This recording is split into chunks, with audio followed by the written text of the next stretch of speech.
بەناوی خۆی بەخشندەی میهرەبان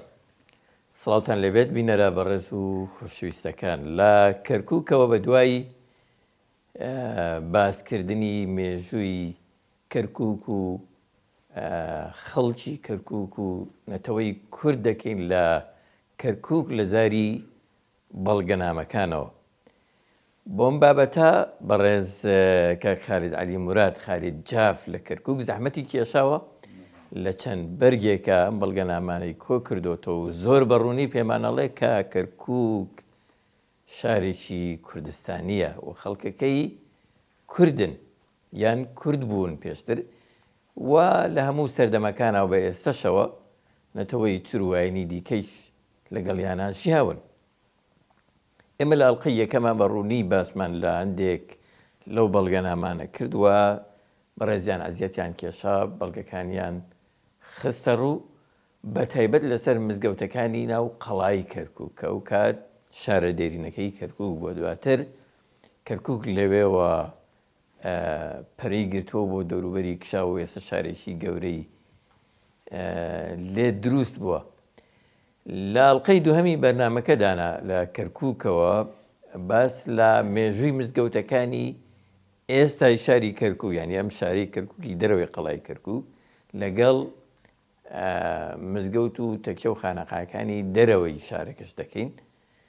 پشتیوان بەخوا لە مەڵقەیەدا بەڵگەکانتان بۆ دەخەین ڕوو دووبارە سڵاوتان لێبێ کاک خالید. سپاس بەم دەرفەتە ماندوومان کردن دەستان خۆش بێ. ئێستا دەبێ باسی چی بکەین؟ باسی مزگەوتەکانی دەرەوەی قەڵای کەرکووک بکەین بزانین بە ژمارە چۆنن چەندن کەی ئەوان دەست کراوە بە بنیادنان و دروستبوونیان وە کێ بنیادی ناون. بە ناوی خوای بەخشندەی میهرەبان پێخۆشحاڵم بە هاتنی بەڕێستان. بەڕێزم بەنسبەت مزگەوتە دێرینەکانی کەرکووک کە پێشتر ئاماژەم بووی کرد لە سەردەمی کۆتاییەکانی سەردەمی عوسمانی هەتا کۆتایی مەلەکی لەو تەوەرەیە باسەکەم لەو بازنەیە دەرنەچووە. کاتێک کە دەینە سەرباسی مزگەوتە دێرینەکانی کەرکووک لەوانەیە هەندێک کەس ئەو تێبینیی نەکردبێ ئەچیتە سەر هەر مزگەوتێک دوو میحرابیان هەبوو. هەموو مزگەوتە دێرینەکانی کەرکووک ئێستاشی لەگەڵابی میحرابێکی شافعیەکان لەبەرەوەی بنیادنەری مزگەوتەکە کووردە خۆی بێدڵی نەکردووە شافعی. میحرابەکەی کە حەنەفیە لەبەرەوەی دەسەڵاتی عوسمانی حەنەفی بوو. ئەو پێڕەوی حەنەفیەکانی کرد. بەڵێ بە پێی بەڵگەنامە و دەستنووسەکانیش قیبلەکەیان هەموو یەک قیبلەیە بەڵام نوێژیان پێکەوە نەبووە. من ئەمەم چۆن زانی کاتێک مزگەوتێکمانێ ناوی نایبە نایب زادە بە نایب بۆغڵی ناویانێن لە کەرکووک. ئەو مزگەوتە دوو میحرابی تایە.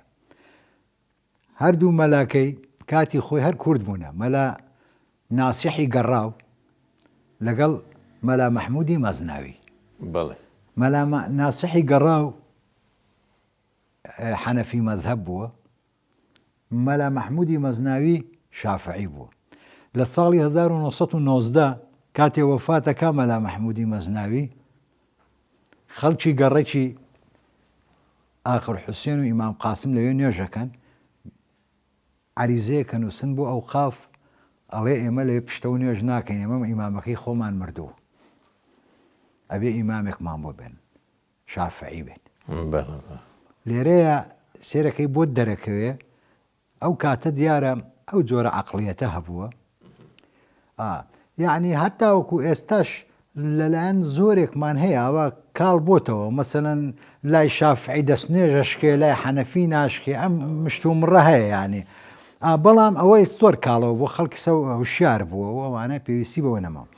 مەقسەد دەکەم لێرە لە چییە؟ زۆربەی زۆری مزگەوتەکان هەمووی کۆدێرینەکان هەمووی دوو میحرابیە بووە بنیاتنەرەکەشی هەر شافعی بوو. زۆر باشە. لە دیارترینەوە مزگەوتانە کامانن مزگەوت و مزگەوتەکانی کەرکووک طبعاً ئێمە مزگەوتی عەلیبەگی جەلالی کۆنترین مزگەوتە لە پاشی ئیمام قاسم ببوورە. مزگەوتی ئیمام قاسم لە مزگەوتی دێرینترین بەڵێ دێرینترین مزگەوت تقریبا پێش 500 ساڵ و زیاتر دروست بووە مزگەوتی ئیمام قاسم هەمووی بە بەڵگەنامە ئیشارەتی پێکراوە دیار بووە کێ لە زانایان لەو مزگەوتەیە بۆیە کێ بنیادی ناوە واللهی خۆی ئەزانی چۆنە لێرەیە ئەو شتانە نەماوەتەوە ئەو بەڵگەنامە ناڵم پێشتریش ئاماژەم بۆی کردووە ئەو بەڵگەنامانە لەگەڵ سەردگۆڕینی سەردەم و سیاست و وەزعی کەرکووک ئەمانە نەناوچوون بەڵام ئەو بەڵگەنامانەی کەوا ماونەتەوە وەرمانگێڕاوە سێرەکەی باسی داهاتی مزگەوتەکە کە گوندەکان فلان گوند و فلان گوند داهاتی بووە فلان قورئان خوێن گۆزراوەتەوە بۆ مزگەوت ترێکی تراتۆتە شوێنی ئەو بەڵگەنامە یا فەرنامەکان ئەوانەمان هەیە بەڵام وەکو بنیاتنەر ناوەکەی گشتی تەبعاً دەوری سوڵتانەکان هەبووە لە بنیاتنانی ئەو مزگەوتانە بەڵام یەکی وەک مزگەوتی عەلیبەگی جەلالی خۆی کابرا دەوڵەمەند بووە عەلیبەگ خۆی و مزگەوتەی دروست کردووە تەبعاً حەمامیشی دروست کردووە ئێمە لە ناو کەرکووکە ئەو دیاردەیەش هەبووە لەگەڵ مزگەوتە حەمام دروستەکرا تۆزی حەمام تۆ سێری ئێستا مەکە دیزەرێک تەیە لە ماڵ و ئاوت بۆ گەرمەکە کاتی خۆی زۆر سەخت بوو 5 ماڵ لە ماڵێکە ژیان ئێمە کێ خۆیەشوە کێ سڕێی بەرەکەوێ لای ئێمە با بڵێن لە منتیقی هەڵەمجەوە هەورامان مزگەوتەکەن لە لادێکانە با بڵێن حەوزیان هەبووە کانیش بە زستان گەرمە و بەهاوینیش سارد جوان سوودیان لێ بینیون دەباتی و حەمامی کە ئێستا لە بۆ لە شاری کەرکووکە هەبووە ئێمە ئەم کەرکووک سوودیان لێ بینیوە بۆ خۆشەویی بەڵێ لە کەرکووک کارێزمان زۆرە بووە ئەرە بەخودای کارێز و کانیمان زۆر هەبوو لەم کەرکووکە ئەگەر پێم بڵێ با لێرەوە باسێک لە مزگەوتەکان بکەین هەرچەند لە یەکەم مزگەوت ئەوە چینە دەرەوە بەڵام بە ئەم مزگەوتەکان بۆ چی بۆ ینی زیاتر وەک پرزگایەک مسلمانان تەنها بەکاریان هێنا یان چ ڕۆڵێکی تریان پێدا بوو مزگەوت ئێمە ئەبێ بە پێوەری ئەمڕۆ سیر مزگەوتی جاران نەکەین ئێمە هەڵەکە لێرەیە لەبەر چی مزگەوتی جاران میوانخانە بوو ئوتێل بوو خەڵکجانە ئوتێل ئەم ئوتێلانەی کەوا ئێسەی بینی لە شارەکان هەمووی تەمەنی 100 ساڵ کەمترە چونکو هەر لە عورفە لای ئێمە کە وەکو عەشایر پێمان عەیب و غەریب بڕوا لە دەرەوە بخەوێ یا لە شوێنێکتر بخەوێ خەڵک میوانداری کرێ هێنا بۆ ماڵەوە جا مزگەوت منەتی نەبوو شوێنی تایبەتێ بوو بۆ میوان بۆ نان خواردن بۆ کۆڕ و کۆبوونەوە دادگا بوو دادنووس بوو کاتب عەدل بووە زانکۆ بووە واللهی منهەجی وام لایە ئێستا باوەڕ بکە لە شەریعە نییە ئەو منهەجانەی تیانێ ئەوە قورس بوو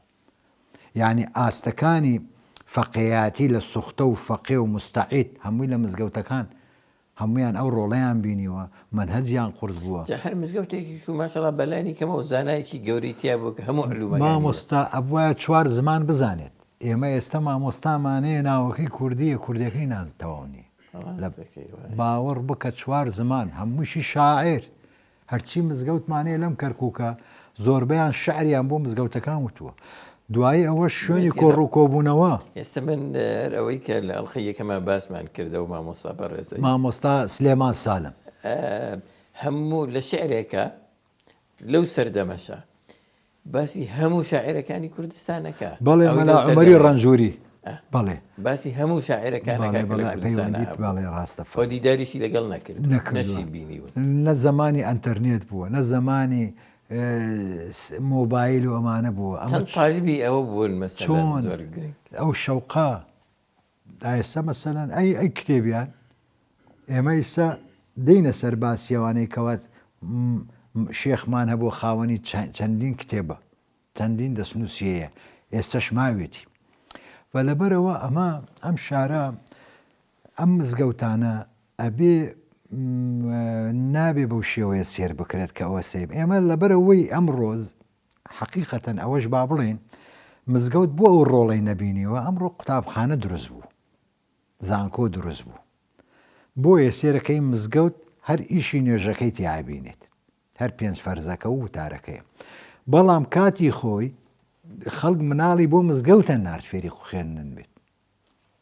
سۆکارەکەیەوە بوو قوتابخانە بوو زانکۆ بوو شوێنی کۆڕ و کۆبوونە بوو میوانخانە و ئەمانە بوو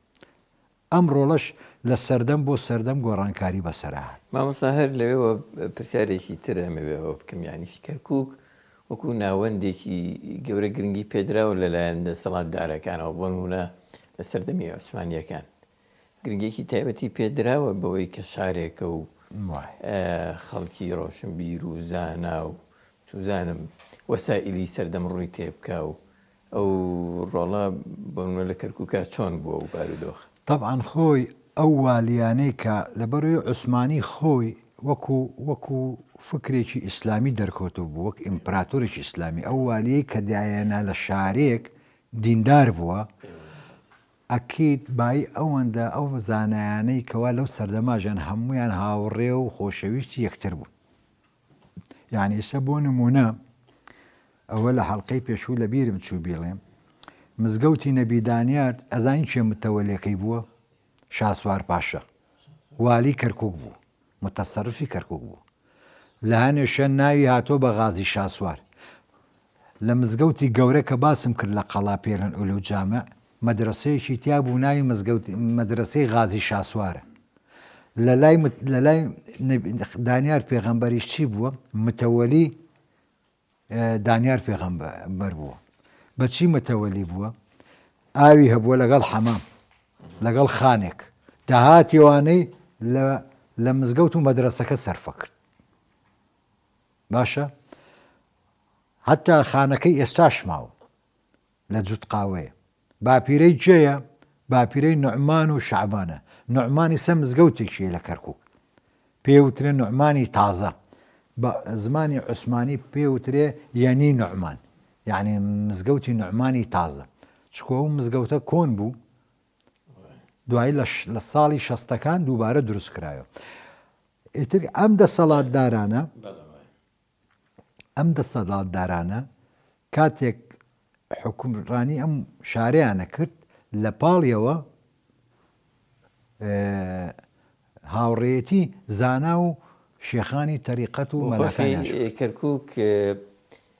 لەو سەردەمەیە نەخشەیەکی زۆر فراوانتر لە ئێستا مامۆستا بزانم لە خۆوە گرێ وەک لە نەخۆشەکەیە دەرەکەوێت لە بەرامبەرمانە بۆ بینەرانیش ئەتوانن بیبینن کەرکووک سنجاقێکی گەورە بووە چۆن ئێستا ئەو ناوچانەی لێ داڕێنراوە ئەو چافراوانتر تاکوێی گرتوتەوە مامۆستا ئێمە لە عێراق کاتی خۆی عێراقی عەجەم و عێراقی عەرەب هەبوو لە سەردەمی عوسمانی لە نەخشەکانە دیارە بەڵام ئەم عێراقا چەند ویلایەتی تیا بووە زمانێک 4 ویلایەت بووە سەرزەمانێک ئەکرایە 3 ویلایەت ویلایەتی مووسڵ و شارەزور و بەغدا و بەسرە یعنی کوێت کەیسە دەوڵەت نییە قەزایە بوو سەر بە بەسرە سنجاقێک بووە لەسەر بەڵێ وەکو کەرکووک بەڵێ کەرکووک ئەوە تا ویلایەتی مووسڵ لە بەڵگەنامە عوسمانەکانی ناومانە چەند سنجاقی بریتە لە 3 سنجاقی سلێمانی و مووسڵ و هەر کەرکووک خۆی جا لەم خاریتەیە ئەگەر تێبینی بکرێ لەم نەخشەیە باکووری کەرکووک وانە وان تا کوردستانی باکوور درێت تا بەڵێ تاوان کەرکووک بووە تا بەغاش کەرکووک بووە ئەوە تا باشووری کوێیە بەغایە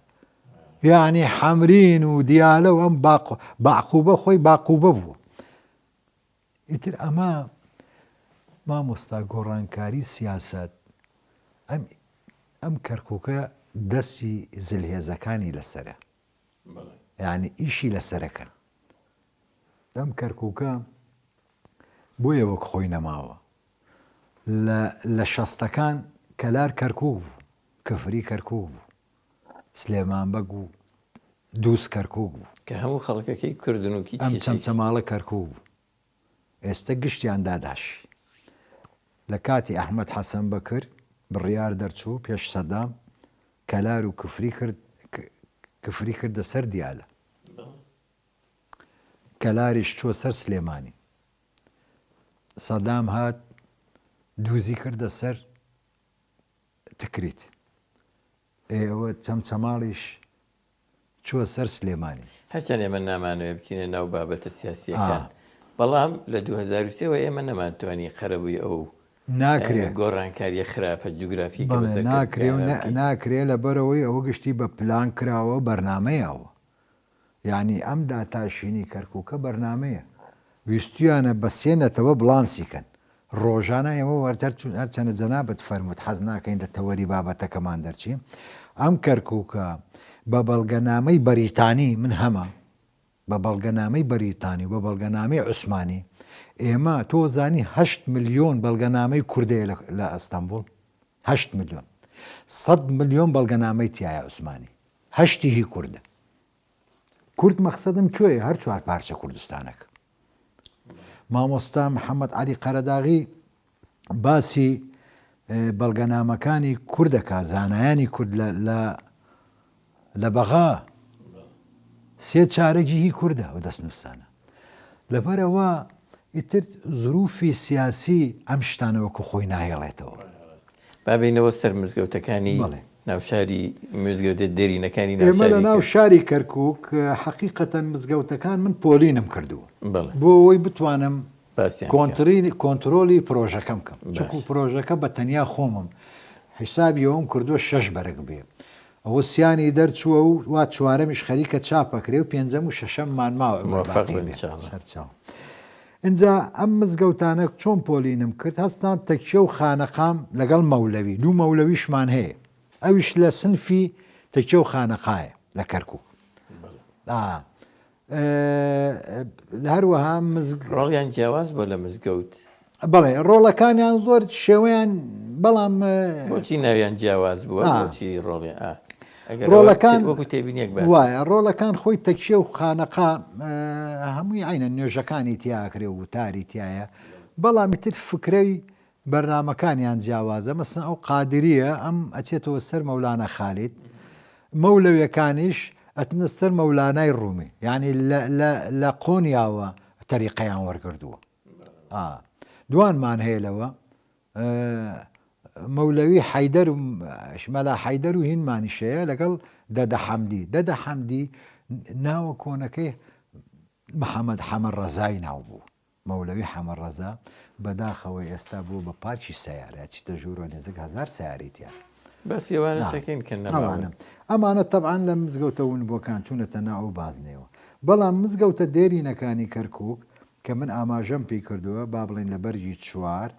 ئەمانە ئێمە معلوم جەنابتە کەرکووک ئەم ئاوەی کەبان بەناویان تێپەڕێ خاسەک کەرکووشی کردوتە دوو بەشەوە بەشی ئەو بەر پێڵێن گەڕەکی بەگەکان لەگەڵ گەڕێکی شاترەکان لەگەڵ گەڕێکی قۆریە ئەم دیوێشی تر گەڕەکەکان ئیمام قاسمە و شۆرجەت لە چلەکان دروست بووە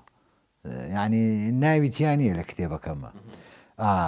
ئیسکان و ئازادی درەنگ دروست بوونە بەڵام ئیمام قاسمی تایە ئاشووری تایە ئەمانە زیێوێ تایە زیێویە گەڕێکیشی کۆنە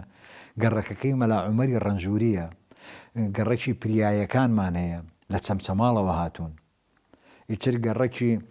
مسەڵامان هەیە ئەمانە کۆنن گەڕێکی ئیتر دەوروبەری جووت قاوە و ئیمام ئەحمەد و کە هەمووی گەڕێکی کاکەیەکان و گەڕێکی چای گەڕەکانش کۆمەڵێک مزگەوتی تیا بووە بەڵێ حتا شرۆڤەی ناوەکانیشم کردووە مەسەلەن بۆ نمونە گەڕێکی ئاوچیەکان ئیتر ئاوچی خۆی لە زمانی تورکی یعنی ڕاوچی ئاو یعنی ڕاو یعنی ڕاوچی بەڵام من لە فەرهەنگی عوسمانی بۆم دەرکەوت ئەمە ڕاوچی نییە ئەمە گەڕێکی پۆلیسی فریاکەوتنە هی سەردەمی عوسمانی پێیانەوتری ئاماژە بەوە بکەم ئەگەر هەندێک ناو مەسەرەن بچێتەوە سەر ئینە تورکیەکەی هی ئەوە بۆ کە ئیدارەدانی دەوڵات یان کارە ئیداریەکانی ئەم سنجۆقا سەر بە عوسمانی بووە عوسمانیش زمانی تورکی بەکارهێناوا بووە بۆیە مەسەر هەندێکی زیاد بزەبەت لەبەرەوەی زمانی تورکی زمانی دەسەڵاتەوە لە کەرکووک ئیتر وای باڵێن ئێستا بە مەسەڵاحی زمانی فەرمیە بەڵێ ئیتر وای لێ هەتا وەکو ئێستا من لە ناو بەڵگەنامەکان ئەلێرە نووسراومان هەیە هەمووی بە تورکیە هەتا چلەکان هەتا ساڵانی چلەکان نووسرا و لە بینی فەرمانگەکان بە تورکی نووسرا دوای 20 ساڵ لە ڕوخانی خلافەتی عوسمانی شەر بەڵێ هەر مابوو ئەوان خۆی مەوزوعەکە کوێیە ئینگلیز بەریتانی ویستی بە تەدەڕوچ بە یەواشی ئەوە کاڵکاتەوە ئەوش پیلانێکی خۆیان بوو بەڵام ئەوە تا من ئێستا بۆ نمونە مزگەوتێکمان هەیە ئەلێرە ناوی مزگەوتی حەسەن پاکیزە فەرموو ساڵی چەند 1934 مدیری بەلەدیە کتێبێکی ناردووە بۆ ئەو قەف باشە بە تورکی نووسێتی ئەڵێ مزگەوتێک تەیە لە قەڵا ناوی پەنجاعەلیە ئەوەتا جیهات ئەو قەف ڕاجە قەلعەدە واقع پەنجاعەلی جامعە ئەڵێ خەلەخانەکەی پڕ بووە دوو لە ڕووتان خەلەخانە یعنی سەراوەکەی ئەڵێ پڕ بووە ئەو قاف بڕۆ پاشی کەرەوە گەڕەکەی تێکداوە لێرەشە لە پەراوێز مدیری ئەو قاف چی نووسیوە پەنجاعەلی جامعە حەسەن مەکی جامعە ئۆڵۆ ئەڵێ ئیتر کتێبت بۆم نارد منووسە پەنجاعەلی بنووسە مزگەوتی حەسەن مەکی دیارە نووسرایەکی کردو وەڵامی داوەتەوە فەلێرەیە ئەمە گشتی من کردومەتە ناو لەبەرەوەی مزگەوتەکە ڕووخاوە لە 1970 ڕووخا بۆ ئەوەی بۆ توێژەر بیکەمە بەڵگەنامەیەک ئەو کتێب نووسراوەم داگردووە فەرمیە کە مزگەوتەکە ناوی پەنجاعەلی بۆ کاتی خۆی ئەنجا کراوەتە حەسەن مەکی ئەمە باسمان لەوە کرد کە هەندێک زاراوە لەبەرەوەی کە زمانی فەرمی بووە ئاوا بزەبت لەبەرەوەی زمانی فەرمی تورکی زمانی فەرمی بووە هەتا ڕۆژنامەکان ئێمە ڕۆژنامەکانمان لە شارەوانی دەرەچۆ کاتە بەلەدیە یەکەمین ڕۆژنامە ئەوەی من بیزانم نەجمە بوو نەجمە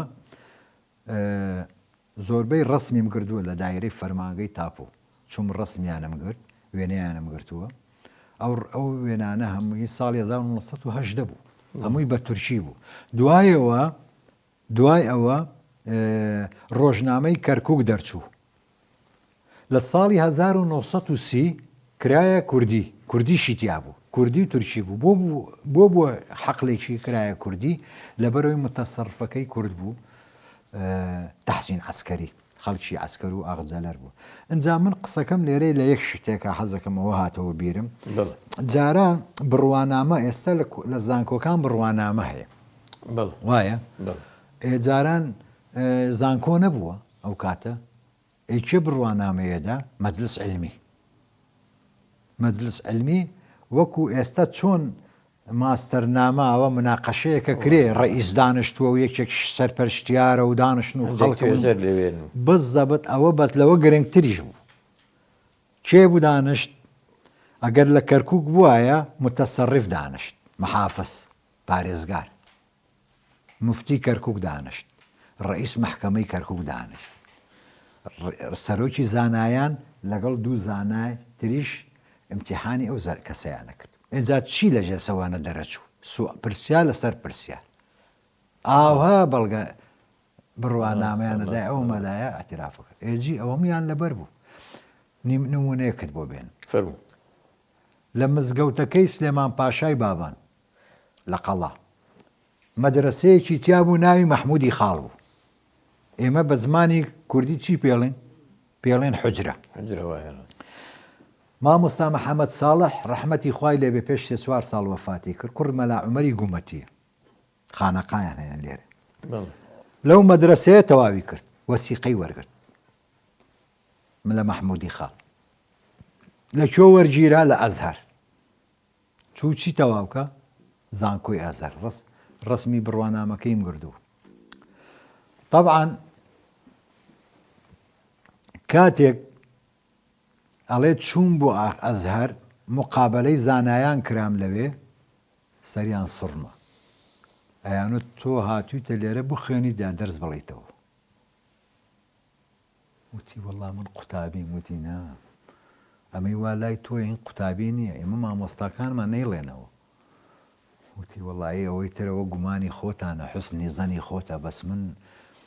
ئێمە لە باو باپیرەوە هەمومان مامۆستا بووینەوە من هەر لە مناڵی وتی ئەوەیە تەواو وتی باوەڕی ناکرد دەتۆ بزانە کابرایەک لە ئاستی ناوەندی بێ یا بڵین ئامادەیی بێ بڕوە لە کولیە بخوێنێ لە کۆش لە ئەزهەر بکەونە گومانەوە پێی بڵێن تۆ هاتوویتە دەرس بڵێیتەوە یا بخوێنیتەوە چه ئاستێک بووە لەم کەرکووکە و لەم کوردستانی خۆمان خوێندن لە چه ئاستێکا بوو بەڵێ ڕاستە ڕوونە چ مزگەوتێکی ترمان هەیە مامۆستا لە ناوشاری کەرکووکەوە شانیەوە بێکە هەموویە شانی باسکردنە بەڵام دەرفەت هەمویان ڕۆڵی گەورەیان هەبووە ئیسە مەسەن مزگەوتمان هەبووە ئەمەی نایب هەمیشە هینی تیاکرا مناقەشەی تیاکرا و مەجلس علمی دایمەن لەوێ دانیشتن مزگەوتەکانی کەرکووکیش هەموەکو مەسەن مزگەوتی کاردارمان هەیە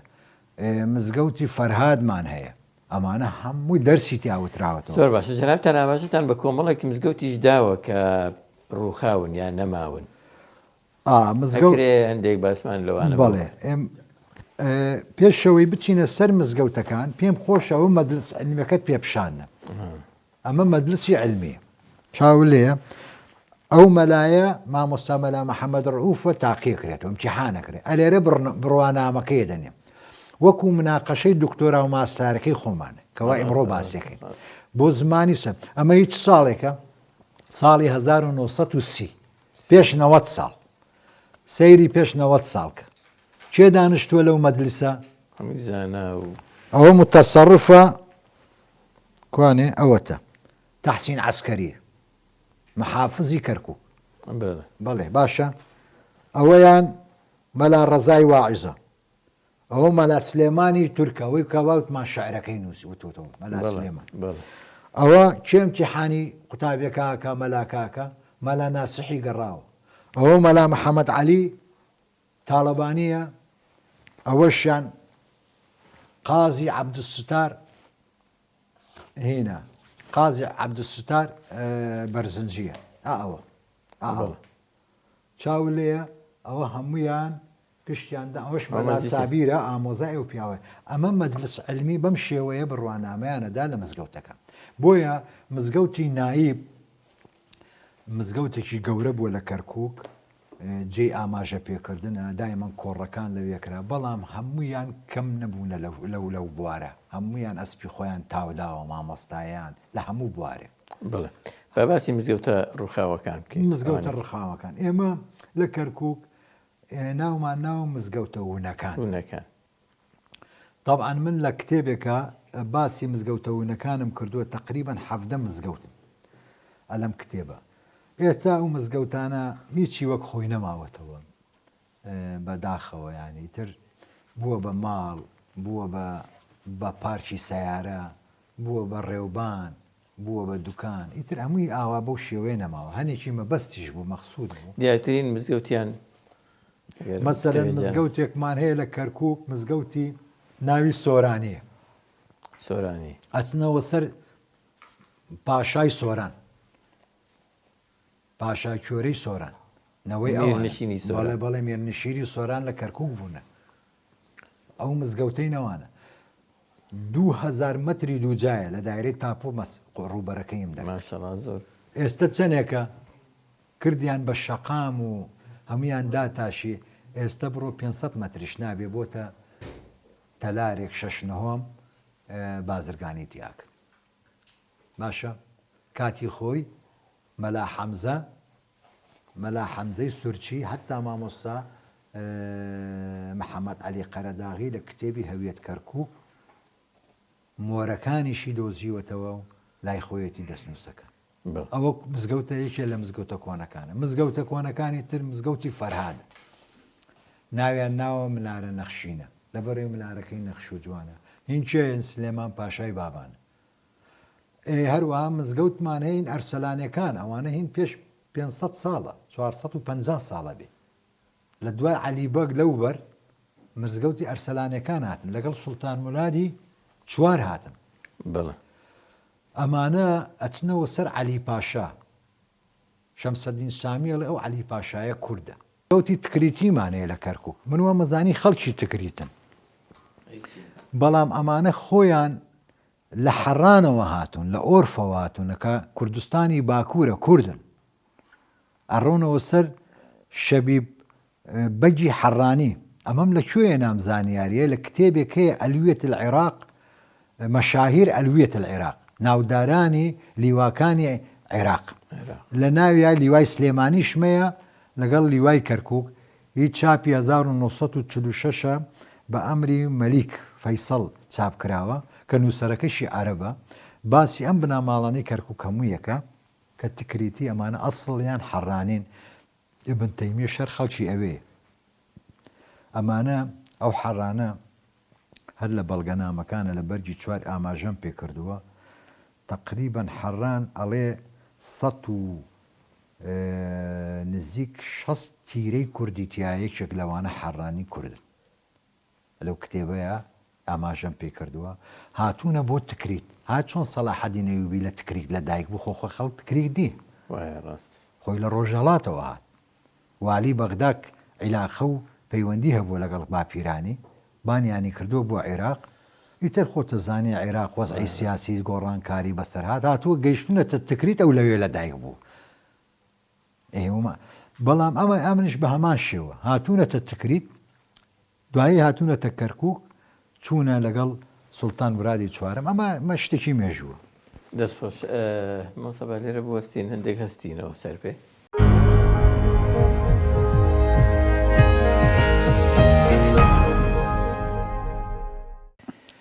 بەڵێ بەڕێزان ئەوەندەی کە لە با بڵێن وێزگە یەکەمی بەرنامەکەمان هاڵقەی دووەم لە ڕوانگەی مێژووی مزگەوتەکانی شاری کەرکووکەوە مزگەوتە دێروونەکان باسمان لە مێژووی ئەم شارە و کوردبوونی ئەم شارە کرد لە وێزگەی دووهەمی ئەڵلقەی دووەمی بەرنامەکەمان لە ڕێی کەسایەتی و بنەماڵەکانەوە باسی ئەم مێژووەکەین باسی مێژووی کوردبوونی شاری کەرکووک و دانیشتوانەکەیەکەین کە خەری دەگەت پێمان بڵێ ئەم کەسایەتی و دیارە هەر لە کەسایەتێکیشی بنەماڵەیەک بووە ئەکرێ لە ڕێگەی ئەوانەوە باسی مێژووی کەرکووک و کوردبوونی خەڵکی کەرکووک بکەین بەڵێ ئێمە بنەماڵەکان کەوا بنیاتنەری مزگەوتەکان بوون ئەوە تا زۆربیان ڕسمەکانیان وێنەکانیان لێرەیە مەسەن بۆ نمونە ئەوە تا نازمبەجی نەفچی ئەمە مزگەوتەکەی هەر لە باپیرانەوە دروستکراوە بەڵام ئەم پیاوە کەسایەتێکی سیاسی بوو لەگەڵ شێخ مەحموودا لەگەڵ قسەی ئەحمەدی خانەقا دایمەن دژی بەریتانی ئیشیان کردووە دیارترینیان ئەمە بووە ئەمە مزگەوتی نەفچەکانیانم ئەمە گەنجێتی خۆیەتی ئەمە خۆیەتی ئەمە یەک کەسن ئەمە بە گەنجی و بە پیری دیارە لە بنەماڵەیەکی ناودار و بەڵێ باوکی متەسەلیم بووە یعنی ناوی مزگەوتەکە چییە؟ مزگەوتی مسلیم نەفچی مسلیم یعنی پۆستێک بووە وەکو یاریدەدەری والی ئەمە ئاوا بوونە بەڵێ ئەجا ئەمە سدیقبەجی ئەرسەلانە بە گەنجی ئەو بە کامڵی پیر بووە ئەم پیاوە باسمان کرد لە ئاماژەم بۆی کرد کە کەفالەتی شێخ مەحموودی حەفیدی کردووە 5,000 لیرەی عوسمانی 5,000 لیرە بەڵێ هەر لیرەیەک 5 مسقال زێر 5 مسقال زێری ڕەشادی جاوە زێرنگەرەکان باشەواز ئەوە ئەم پیاوە کەفالەتی کرد مزگەوتی شیانێ دوانیان هەیە مزگەوتی سدیقبەجی ئەرسەلان لەگەڵ لە ناو گەڕێکی هینە شەقامی ئەتیبای پێڵێن هەمووی پزیشکۆنەوە مزگەوتی تری شێ برایم پاشا ئێمە لەم کەرکووکە 4 برایم پاشامان هەیە هەر چواری کورد بووە لە بەڵگەنامەی عوسمانی دەرم کردو کتێبێکێ پێ وترێ مەشاهیر ناودارانی عوسمانی عوسمانی لەر مەشاهیر لەرێ ئەوەنە 4 بەرگە باسی ئیبراهیم پاشاکە ئەمانە دوو مزگەوتەوە هین ئەمانە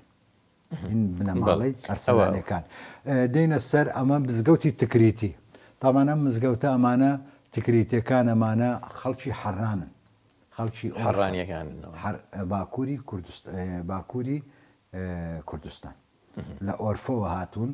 لەگەڵ باسمان کرد لەگەڵ سوڵتان مرادی چوارەم هاتوونەتە عێراق لە تکریت نیشتە جێبوون بۆیە پیانەوترێ بنەماڵی تکریتەکان ئەوە حوسێن بەگە و ئەوە عەلی بەگە هەمویان ئامۆزایەکەن ئەمما ئێستا مزگەوتەکە بە ناو چێوەیە هەیانە بە ناو ئەم پیاوەیە ئیبراهیم بەگ لە ساڵی 1911 مزگەوتەکەی دروست کردووە ئێستاش لەو شەقامەیە و هەر بە مزگەوتی تکریتی ناویاتەوە بەڵام خۆیان بە تورکمانی قساکن زۆر باش هەروەها ئەمە مزگەوت ئەمە هینە ئەمە محەممەد جەمیل کاردارە ئەوان بەخۆیان ئەڵێن قیردار من لە هەموو فەرهەنگەکان هەوڵمدا بزانم قیردار چییە بینیم هیچ مانایەک نابەخشێ دیارە لە بەڵگەنامەی بەریتانیەکان ناویان بە کاردار هاتەوە کارداریش تیرەیەکە لە تیرەکانی شکاک یعنی ئەگەڕێنەوە بۆ بنەماڵی سمکۆ ئەوانیش کوردن بەڵێ بەڵێ حتا مەلا جەمیل ڕۆژبیانێڵێ ئەمان لەکوێوە هاتوون لە ڕەواندووزە هاتوون جا ئەمانە هەمویان دەسەڵاتدار بوون ینی سەردەمی عوسمانی هەمووی پۆستی هەبوو بۆیە بە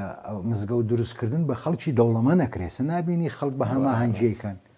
مزگەوتێک بە ئاسانی ناکرێ خان و مزگەوت و هەمام ئەوان خەڵکی ئەو سەردەمە بخانوویەکی بۆ خۆی پێ دروست نکراوە لەکوێ توانێت بەڵێ بەڵێ ئیتر بەەوە ناسو ئێستش خاوەنی مڵکی زۆر نۆمانن ئەوەی تەنیشتی عزت پاشایە لە سەردەمی عوسمانەکان دوو پۆستی وەزارەتی هەبووە مزگەوتێک هەیە لە ئەحمەداغا پێڵێ مزگەوتی سدیق قەبرەکەی ناو مزگەوتەکەیە چونکو خەزوری درستی کردو مزگەوتەکە نایە مەلا حاجی عەبدیە ئەمانەش کوردن ئەمە لە بەڵگەنامەی بەریتانی کتێبێکم هەیە ناوی الشخصیات الكوردية في وثائق البريطاني يعني کەسایەتی کوردەکان لە بەڵگەنامەکانی بەریتانی کەسایەتی کوردەکان ناو ئەمانەی هەمووی تایە ئیتر بەم شێوەیە هاتووە ئەمە لێرەیە ئەمە مەلا مەجیدی عوریانەکەەوە باسی مزگەوتەکەی مەلا عومەری گومەتیمان کرد لەسەرەوە مزگەوتی عوریان ئەم پیاوە عوریانن بنەماڵی عوریانە سنەوە سەر حەسەناغا ئیتر نازانین حەسەناغای کامیانە بیبانیە یا حەسەناغای پیریاییە چوار حەسەناغا بوو ئەمەش جەماعەتێکن ئەمە هینە عەبدولستار عەوەڵانیە یەکەمین مدیر ئەوقافی کەرکووک بووە لە ساڵانی 1800ەکان ئەمە خەڵکی عەوەڵانە نەوەکانی ماون خۆشناون عەبدولستار ئەمە وێنەکەیەتی من هەر لە نەوەکانی خۆی مامۆستا تاریقە بۆمی باس کردووە کە ئەچنەوە سەرین طبعاً ئەمە مزگەوتە بزانە سەیکە ئەمە دوو وێنەی هەردووکی خۆیەتی ئەمە دیوتەوە مزگەوتە ئەوە ناوی مزگەوتی هەندێکانە مزگەوتی هندیەکان لە کەرکووک بۆچی پیانەوت هەندی ئەمە بەدەست یەکێ لە شێخەکانی تاڵەبانی بوون بنەمین برای شێخ ڕەزای تاڵەبانی موریدەکانی هەندی بوون کاتێک کە بەریتانیا شات عێراقی داگیر کرد ساڵی 1940 سەربازی هەندیان لەگەڵ بوو لە ناو هەندیەکان سەربازەکان موسڵمانە بوو هاتن لێرە نوێژیانە کرد ئیتر لای خەڵک بەوە زیاتر ناوی ئەنجا ئەوەیان تەخت کرد ئەو مزگەوتە هادی تا هەمووی دەوری باغ ئەوە هەمووی باغە ئەمە قەڵایە دیتە ئەوە مزگەوتە ئەوە پردەکەیە پردی بەردینەکە یەک پردی هەبوو ئەمە تەنیا قەڵا بوو ئەمە بە تاری چی ژیراوە بەریتانی شوێنی مزگەوتەکەیان کرد بە بەلەدیە باڵی تیارەکەیە ئەوە باڵی تیارەکەیە منەوەم لەسەری نووسیومە ساڵی 1970 مزگەوتی هندی ئێستا یانەی سۆلافە دوو یانەی سۆلاف و کۆمەڵی ڕووناکگیران باشە ئیتر وە هەروەها ئەمەش کەرکووکە ئەمە بزانە ئەمە لە هین دەرم کردو لە ئەنتەرنێت ئەمە پێش 104 ساڵە ئەمە قەڵایە چاو لێ خەڵکیشی لەیە ئەوە هەموو ماڵەکانە ساڵی تەمان پێش 104 ساڵ بە تیاری گیرۆ عنی سەردەمی حربی عالەمی ئەمە ئاوی خاسەیە ئاسەوارەکەی دیارە ئەوە یەک پردێکی تیادیتە یەک پردێک ئەوە پردی بەردینە یەتە ناو دەرگای بەردین ئەمە خانەقای سەی ئەحمەدە ئەوەتە ئەوە مزگەوتەکەیەتی خانەقای سەی ئەحمەد ئەوە قشڵەیە ئەوە بۆ یەکەم جار لێەوەی تر لەوانەیە ڕێچکی چوونە دەرەوە لە قەڵا ئەمە لێرە چوار دەرگایە ئەمە دوو دەرگای ئەمە ئێرێ دەرگاکان تریشی بەسمتر ئاوەدانی لەو کاتەوە چۆتە دەرەوەی قەڵای کرد بەڵێ بەڵێ بەڵێ وردە وردە ئاوادی تاتونە تەمە خەڵک باغی هەبوو ماڵیشی لەوێ بوو ئەو کاتانە ئاوا ئەو مامۆستا بڕێزە ئەوە مەلا عارف ڕەحمەتی خوای لێبێ مەلا عارف 24 ساڵ خەڵکی پێنجێنە زێدی پێنجێنم پیاوە 24 ساڵ لە ساڵی 1970 لە کەرکووک بووە تا 95 ئێمە خۆی لە گۆڕەکە لای خزمەتیان نێژمانە کرد ئەمە ئەوە هینە ئەوە هەژار موکریانی هەروە ڕسمەکەین بۆ جوانی هەڵواسی و بە فەقێ بووە ئەوە مەلای گەورەیە ئەوە مامۆستا سعید نورسیە ئەمە ئیجازەنامەی مەلامەجیدی قوتبە مەلامەجیدی لێرە وەریگرتووە کە لێرە وەریگردووە نووسراوە ئەوە تا هینچێن داوێتی پێم ئیجازەنامەیە مەلا محەممەد ناسیح گەڕاوی داوێتی پێم ئیجازەنامەیە جا چێرە و دەسوخەتەکە چاو لێە دەستخەتێکی جوان هەنگ ساڵی 1940 ینی پێش 80 ساڵ چاو لێە ئەم دەستخەتە جوانە بێ ئەوەی یەک پیتێک لارەوە بێ یا شتێکی بەسەرابێ ئەوە ئەسیری شاعرە خانەقایەکیان هەبووە لە کەرکووک ئێمە لە کەرکووک 4 خانەقامان هەیە خانەقای سەی ئەحمەد خانەقای ئەسیری خانەقای شێخ خدر نەقشبەندی خانەقای مەلا عومەری گومەتی ئەمانە گشتیان ئەچنەوە سەر پرۆگرامی و بەرنامەی مامۆستاهین ڕەحمەتی خوای لەبێ مەولانای خالیدی نەقشبەندی طبعا ئەمە سەی ئەحمەدی خانەقایە ئەوە بەدەست کردومانە هینە على ساس هینە فزولی بەغدادیە ئەمە مامۆستا مەلا حەمیدە مەلا حەمیدە کاتە باوکی دکتۆر محسن عەبدولحەمید ئەمانە لێرە تەکییان هەبووە بە ترێخۆر ناسراون شێخ بزێنین ئەمەش دکتۆر نیزامەدین کاکێتی کاتێک باسی ئەم زانە بە ڕێزوو بنە ماڵە گەورانەکەین هەمویان کوردن بەڵێ بەڵێ هەمووی شێخ بزێنین ئەمانە خەڵکی دەڤەری کەرکووکن و لە قەڵا لە مزگەوتی حەسەن مەکی مەلا بووە و لە 41 وەفاتی کردو ئەم وێنەیەشمان هەیە کەرکووک ئەمە بەڵێ 1990 ئەمە قشڵەی کەرکووکە ئاو مزگەوتێکی تیا بۆ کاتی خۆی حتا ئەمە دەرەوەی قەڵایە نەنە ئەوە قەڵایە ئەو بەری ئەو بەری قەڵایە خانەقاوە خانەقای سەی ئەحمەدی خانەقایە ئەمە سەرای کەرکووک بۆ کاتی خۆی ئەمە قشڵە بۆ قشڵە یعنی معسکەری زستانە سەربازگەی زستانە یا عوسمانەکان 4 دەرگای هەبووە بەڵێ مزگەوت لە ناوڕاستی قشڵە دووقاتیشە لەسەرەوە خوارەوە شوێنی دەست نوێژ بووە نوێژەکەشتان لەسەرەوە کرد زۆر باش قامسای بەڕێز لە کۆتایی بەرنمەکەیە بە تەواوی ینی ئەمەوێت چی لەبارەی بە کورتی چی لەبارەی مێژووی کەرکووک و کوردستانی بوونی کەرکووک و بنەماڵەکانی کەرکووکەوە بڵێ ئەمەوێ ئەو پەیامە بگێنم بۆ بینەری خۆمان کە شاری کەرکووک شارێکی کوردستانی بووە بە پێی بەڵگەنامەکان یەکێکە لە شارەکانی کوردستانی باشوور هەموو بەڵگەنامەکان ئاماژیان بەوە کردووە ئێمە حەقمان لە قسەی سیاسی نیە باسی مێژووەکەین و من لەم ئیشەمە لەم پرۆژەیە ئەمەوێ ئامانجم لەوە ئەوەیە ناسنامەی ئەم شارە ساخکەمەوە لەگەڵ مامۆستاکانی لەگەڵ کەسایەتیەکانی لەگەڵ پێگەی مزگەوتیش کە مزگەوت چەند ڕۆڵی هەبووە وەکو زانکۆ وەکو دادگا وەکو شوێنی کۆڕ و کۆبوونەوە وەکو زانایان کە کامی یەگری خاوەنی 4 زمان بوونە لەم شارەیە ئیتر هیوادارین جێ ڕەزامەندی هەموو لایەک بێ و خوا لێمانی زۆرمان دوومان کردی زۆر سپاس دەکەین دەستان خۆش بێ هیواداری نەمیشە سەرکەوتوو و موفەق بوون ئینشاءڵڵا